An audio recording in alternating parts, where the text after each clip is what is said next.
सूरज पर सौर तूफानों का चक्र चलता है जो 11 साल का होता है।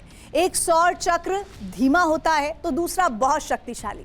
इस वक्त 25वां सौर चक्र चल रहा है जिसमें सूरज पर उठने वाले तूफानों की रफ्तार वैसी ही है जैसी 11 साल पहले साल 2012 में थी। आप भूले तो नहीं होंगे कि पूरी दुनिया में ये अफवाह फैल गई थी कि 21 दिसंबर 2012 को दुनिया खत्म होने वाली है। कैसे उठी वो अफवाह और क्या था सूरज से उस अफवाह का रिश्ता? देखिए हमारा ये एपिसोड काल चक्र, अनरेवलिंग द मिस्ट्री। साल 2001, मेलबर्न, ऑस्ट्रेलिया।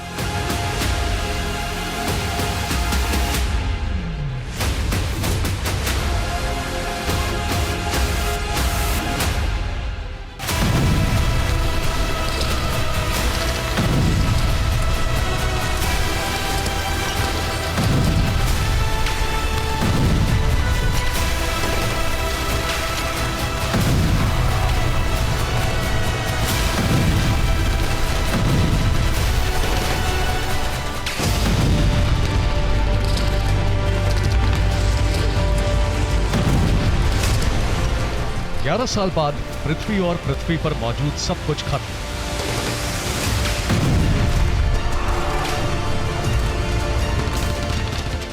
न्यूजीलैंड में ऑस्ट्रेलिया के मेलबर्न में आकर बसे रॉबर्ट बेस्ट को अपनी इस भविष्यवाणी पर पूरा भरोसा था।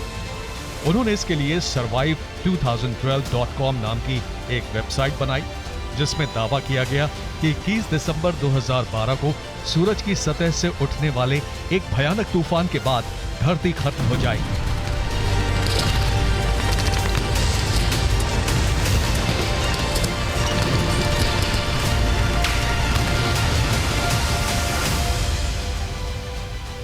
I've put a fair amount of thought into the likelihoods of different scenarios happening. Global pandemic, nuclear war, a massive solar storm, a supervolcano. Robert breast ने दुनिया के अंत की जो तारीख बताई थी उसका जिक्र मध्य और दक्षिण अमेरिका की लगभग 8000 साल पुरानी माया सभ्यता के कैलेंडर पर आधारित थी। माया सभ्यता के लॉन्ग काउंट कैलेंडर में 5126 साल का बही खाता 21 दिसंबर 2012 की तारीख पर खत्म हो रहा था। इस कैलेंडर का विश्लेषण साल 1975 से ही शुरू हो गया था।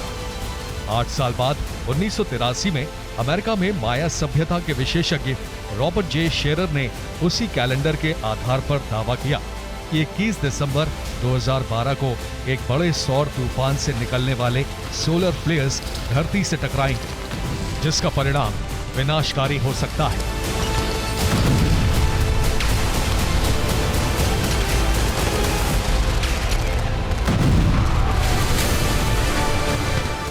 मेलबर्न के रॉबर्ट ब्रेस्ट ने भी सोलर फ्लेयर्स की वजह से धरती के खत्म होने की भविष्यवाणी की जो इंटरनेट के जरिए पूरी दुनिया में फैलती चली गई।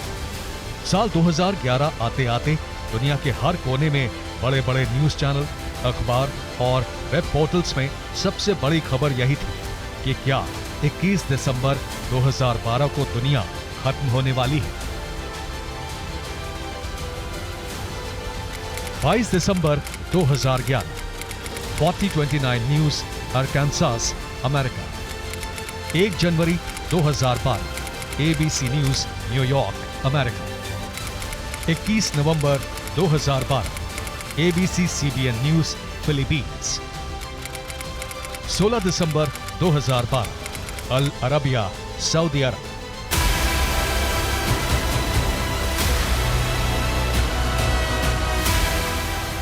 दुनिया के खत्म होने का खौफ इस कदर फैला कि लोगों ने बंकर में पनाह लेने की तैयारी शुरू कर दी। माया कैलेंडर के हवाले से जिस कयामत की आहट फैलाई गई उसमें अब सोलर फ्लेयर्स की केंद्रीय भूमिका थी। सोलर फ्लेयर्स के टकराने से धरती का जियोमैग्नेटिक फील्ड बदल सकता है।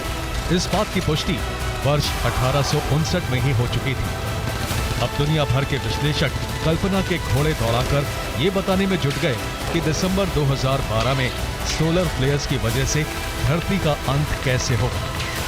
आम लोगों को बहुत दिमाग नहीं खपाना पड़ा, क्योंकि हॉलीवुड के डायरेक्टर रोनाल्ड एमरिक 13 नवंबर 2009 को ही धरती के अंत की कल्पना पर बनी फिल्म 2012 रिलीज कर चुके थे।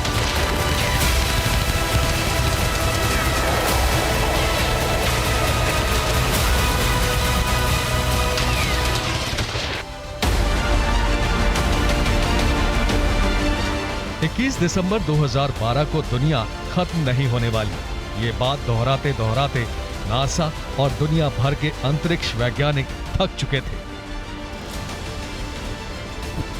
लेकिन वैज्ञानिकों की बात पर बहुत से लोगों को भरोसा नहीं था, क्योंकि सोलर फ्लेयर्स के धरती पर टकराने से जियोमैग्नेटिक फील्ड बदलता है।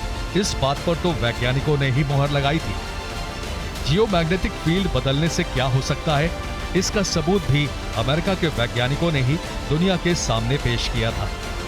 लोगों को सोलर फ्लेयर्स का वही डरावना इतिहास याद आ रहा था।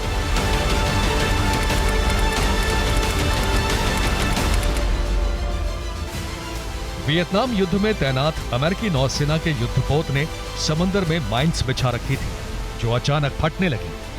महज 30 सेकंड में 4000 नेवल माइंस में विस्फोट से अमेरिकी नौसेना के भी होश उड़ गए, क्योंकि किसी ने भी उन माइंस को ट्रिगर नहीं किया था।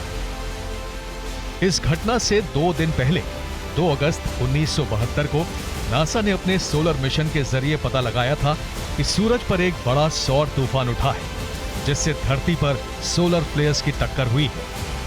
अमेरिकी नौसेना ने वियतनाम में माइंस फटने की वजह जानने के लिए जब नासा के वैज्ञानिकों से संपर्क किया, तो जवाब मिला कि सोलर फ्लेयर्स की वजह से धरती का चुंबकीय क्षेत्र बदलने पर ऐसा संभव है।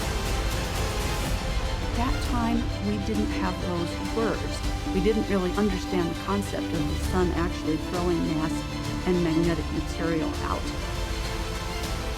खैर, 21 दिसंबर 2012 को दुनिया खत्म नहीं हुई।